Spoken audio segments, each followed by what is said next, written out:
In the midst of the pessimism and the gloom and the frustration of this present hour, there's only one hope. And that hope was expressed by Jesus Christ when He said, "If I go and prepare a place for you, I will come again." Blessed is that servant whom his Lord, when He cometh, shall find so doing.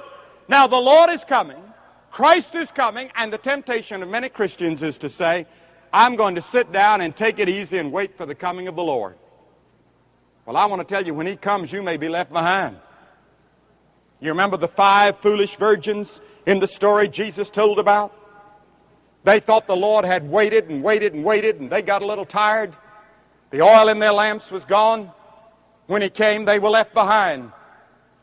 The Bible says, "Blessed is that servant whom his Lord, when He cometh, finds so doing." If I knew that Christ was coming tomorrow, do you know what I'd do? I'd do just what I'm doing today.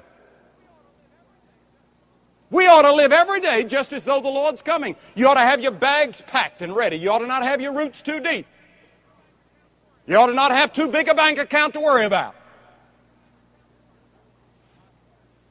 That's the reason the Bible says we're to give to the poor, and we're to give to the church, and we're to give to Christian work. We're to be stewards. Be packed and ready. Ready to go. Working. Winning others to Christ. Witnessing for Christ. Doing all we can to help our neighbor. And above all, loving